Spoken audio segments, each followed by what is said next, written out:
First off, a lot of people look at Michigan and they say, well, that was kind of kind of once in a while. They had a lot of veteran leadership. Right. There's Jim Harbaugh. How do you see Michigan now?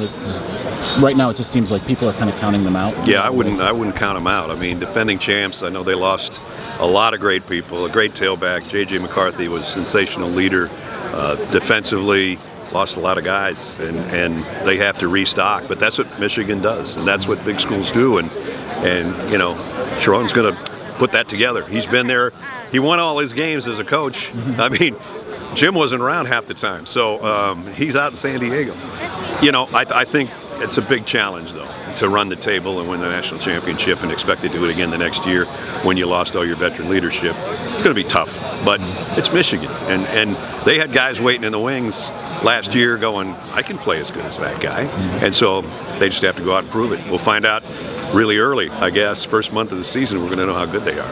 With Sherrone, how do you look at a first-time head coach that has had some of that experience and being an interim coach, having a couple top 10 wins like him? Right. How do you evaluate him? So it seems like kind of from a national perspective, he doesn't get the same type of recognition as, say, Marcus Freeman when he took over at Notre Dame, or Ryan Day when he took over at Ohio State. Yeah, I think, there's a big shadow when you got Coach Harbaugh there, and the entire coaching staff was great. And I mean, the game we did last year, they had Mike Hart was the coach for a half, and I don't know, they split it up there for a few times before he became the guy. And I think once he became the guy and the team knew that, and with Jim moving on, I think all the players there were all in on, Sherrone being the guy. So, his maturation as a head coach, it'll take some time. He's going to have some bumps and bruises, and people are going to go, oh, maybe he wasn't the right choice, and everybody's always going to do that, unless you just run the table again, but that's kind of hard to do.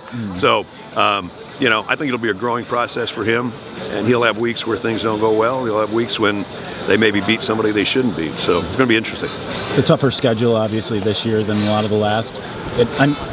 Even say that obviously CBS has its games, Fox has its games. If you could say, like, I could just drop in and call any of these games, which one would you pick out of, like, Texas coming to town, Oregon, Washington, obviously Ohio State as well? Yeah, Ohio State. I've done Ohio State, Michigan State's a lot of fun. We're going to do Michigan, USC, which normally would be 5:30 on January 1st in Pasadena, and as I grew up, that's the only time you were ever going to see those teams play.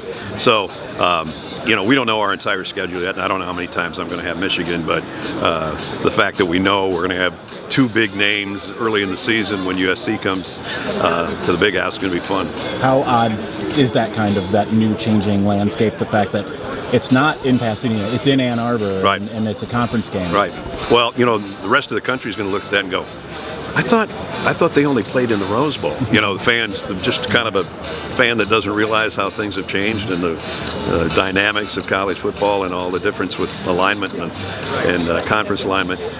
But you look at that and you go, I'm watching that game because it's Michigan USC. Simple as that. So we're going to have a lot of those matchups this year when you got a coast-to-coast conference. And I never, in my wildest dreams, when I started doing Big Ten football, there was 10 teams. Well, 11, I guess Penn State was there. So to have an 18-team coast-to-coast, it's going to be awesome.